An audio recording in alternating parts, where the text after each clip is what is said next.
My wife 32 female and I 30 male got married in September 2018 after being together for 3 years. Right before our honeymoon, we bought a house together in VA, and after we got back, pooled our remaining money, and time to completely redo her old starter home in MD, and sold that in early 2019. We both work full-time jobs in Virginia. I make pretty good money, she makes even better money. My wife, let's call her Katie, decided to pursue an MBA, and started last fall. She had an educational trust that her parents started for her, and therefore didn't ask me for any financial assistance. However, because I saw how time-consuming the MBA was on top of her already large professional workload, I took it upon myself to take care of everything related to our still relatively new home, including dealing with contractors, managing all our bills, maintaining the house, taking care of our dog, purchasing, assembling furniture, yard work, cooking, cleaning, laundry, and hosting, entertaining her family that insisted on coming over at least 2 weekends every month. Lately, Katie had been unhappy with our relationship,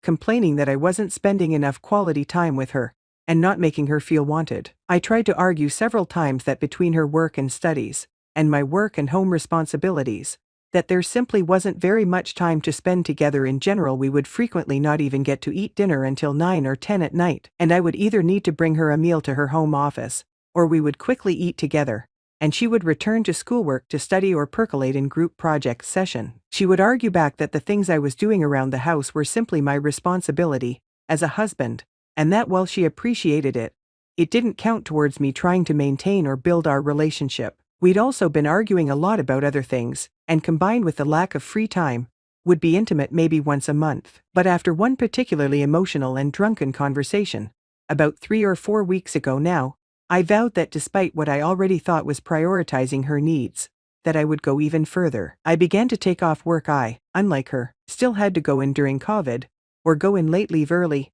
stopped seeing friends, skipped workouts, and would even wait until she was occupied with something else to even take a shower.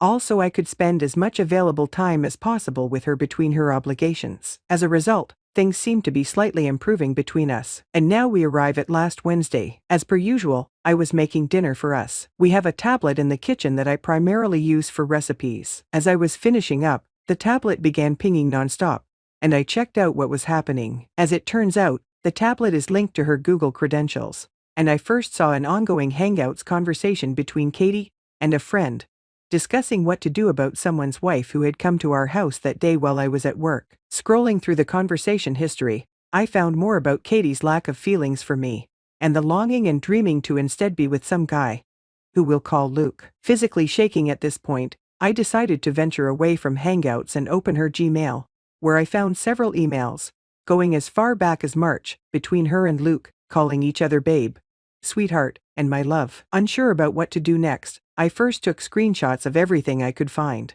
then stepped outside to call the only person with law experience that I knew, an executive at my company who I'd become friends with. He advised that I immediately confront her, but first call someone to come over to the house to act as a witness, in case things became physical, or if she might later try to claim they did. So I had a friend over in about 20 minutes. I confronted Katie, and she confessed to the relationship and admitted that they had been intimate several times over the past 4 months, both at hotels and in our home. Now completely distraught, I tried to maintain my composure, and asked her to leave. She stayed at a hotel for 2 nights, then despite my protest, came home on Friday, stating this was her house too. She insisted on talking when she returned, and not having a witness this time, I decided to record the entire conversation on my phone. She tried to reiterate that she had been unhappy, but despite that, had been reaching out to her friends and mother about suggestions and resources she could use to help our relationship, even though I had suggested counseling in the past.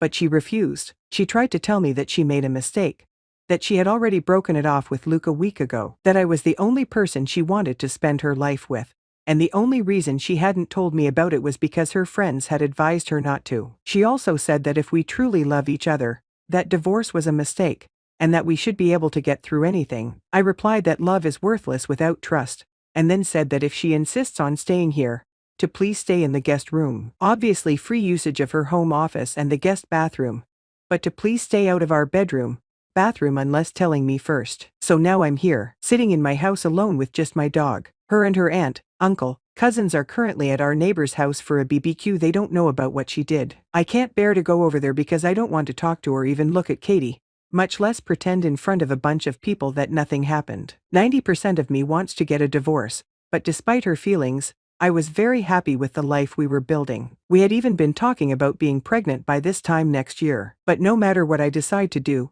I know I don't want to make that decision without getting more information about what I can do, what might end up happening if we proceed, and I definitely want to talk to a few VA lawyers to protect myself. We only have one joint account with less than $20K in it, and the only asset we share is our house. So that's it. I'm sorry for writing so much. If you've made it this far, thank you for reading, and I would really appreciate any and all insight, suggestions, or advice. I just feel completely destroyed, empty, and alone. Please help me. Edit. I am absolutely stunned and overwhelmed by the level of support you all have shown me. I truly can't believe that all of would take the time to offer your advice, kindness, and wisdom to an absolute stranger. I am doing my best to read every one of your replies, and from the bottom of my somewhat shattered heart, thank you. This has been an unbelievable light in the darkest time of my life.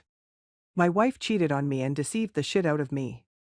I guess I'll go ahead and just start with the story of my marriage experience that lasted a year 2020 to 2021. I apologize in advance if anything is lacking coherency, or if anything seems a bit ambiguous. 2020 was a hard year for many, and I just somehow managed to fall into yet an extra pitfall of 2020, my very quick marriage to the person I trusted the most. January 1st, 2020, I got a text from my old acquaintance from freshman year in college, whom I haven't seen in years. Hey, I miss you. And if I could change one thing about 2020, it would be my entertainment of her texts and leading her into my life that I worked so hard to build. I kind of had a crush on her in college, but I never really saw us getting into anything serious. She has been in a lot of unsuccessful relationships and seems to be the person you'd think really doesn't want anything serious to do with anybody. YOLO. I know, big mistake. I have been working full-time for 2 years after university, and I was raised on premises such as structure, hard work for a reward, emotions, seriousness, commitment, etc. I do, however, have my flaws too, since no one's perfect. Anyways, back to the story. Over the next couple months, we would text non-stop, and she would come over for about every other weekend, taking a 4-hour drive just to be with me. We were so happy, and she was really pushing me into proposing and getting married as soon as possible. When that didn't yield anything in the beginning, she brought the idea of a promise ring, and I think her persistence and me not experiencing such deep emotions ever before and falling in love led us to May 1st, 2020, when I proposed, and we went the following day to court to get married. We were so happy, and she swore to change her bad habits, which I thought I got down pretty good. Come later to find out there's a whole other level to these. An example of the bad habits was smoking, which she convinced me at the time that she quit. We get on a rental lease around the same time and move into a house in the same city I lived in. We were so happy and excited that we're out here building the life that we want, and we seem to agree on the big things like kids and families, and stuff like that. After only about a month of living together, before May ends, I was laying on the bed working from home one day when I noticed her phone right next to me light up with Snapchat and Twitter notifications. Now, I had previously learned her passcode as she told it to me once, and it's so easy that I never forgot. I entered it and peeked at the notifications, and I was shocked at what I saw. My whole body started shaking as we're still cuddled up and she's asleep. And here I am finding out that what she told me she does for a living was a complete lie in the crap. I saw the posts on Twitter and Snapchat and OnlyFans and MFC and figured it all out pretty quick. My wife that I just married has been camming online for the past 3 years or so. I wasn't sure how to react as my body froze in bed. My shaking body eventually triggered her to wake up, and as soon as she did, she noticed how pale my face was and lack of eye contact, and asked what's wrong. I said nothing. Again, what's wrong, babe? Are you okay? I asked, what do you do for a living? As I slowly turned her phone towards her with a very detailed post of hers advertising her body on Twitter, and her reply was shocking and absolutely ridiculous. How do you think I made all that money very fast and staying up all night? Yep, she's very quick to lay her problems and lying on others very rapidly. I know some people are okay with camming and whatever. I just want to mention that it was very clear that this is something that will break our relationship forever. The following moments were moments of her crying on bed and trying to hug and kiss me and tell me she's sorry and won't ever do it again, and she would quit and do anything for me and to make me happy, and that it's a soul-destroying job and so on. Yep, my dumbass didn't see anything short of forgiving her, and we carried on with working on building our marriage. And like they say, when trust broken, everything is pretty much broken. I would start the habit of checking her phone every now and then, and I caught her secretly camming and sexting clients and FWBs like her psychiatrist, for example, and off we go. Dumbass again. Forgiving again. I don't recall how many times I forgave her for lying and not sticking to such an important promise to me in such a sensitive moment, but it must have been 2-3 times after May. Eventually we started seeing a marriage counselor for a few months, and unsurprisingly it was mostly assignments for her to work on her issues of how she needs to feel desired, loved by men, etc. And let me just say that we had the greatest sex life and greatest emotional journey together during the good moments, of course. Our marriage seemed to be showing good signs of repair over the next few times going to the therapist, but eventually all hell broke loose. I lost it. December 1st, she starts sexting her psychiatrist again and exchanging nudes and vacation plans for prescriptions and cash. I did forget to mention that I have a very long history of all these conversations in the form of text screenshots. I remember that day I couldn't sleep but pretended to. We were in the same bed, and when the sun came out I couldn't hold in the feelings of hurt any longer. I went to my computer while she was still asleep and printed the divorce forms, filled them out rather fairly considering what she's done, and woke her up with a simple "I need you to sign this." She was so confused, so I had to elaborate and tell her these are divorce papers. You don't deserve someone like me. I had enough lies. I can't trust you again even if I wanted to save us both the head and heart aches and sign this. She starts crying and goes into a breakdown.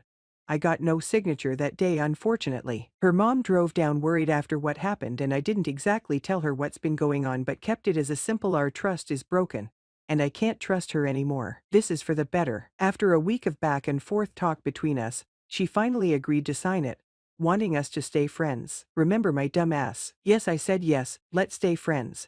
And open to her anther smaller part of my heart as a friend who cares about her still and provides some of her needs since her camming income was no longer present. One of our main agreements as friends who will live together for the remainder of the lease was to not have anybody over, guys in her case, and women in my case. We had our separate bedrooms and tried to focus on our lives. It only took 2 weeks, December 16th, and I wake up randomly at 1 a.m.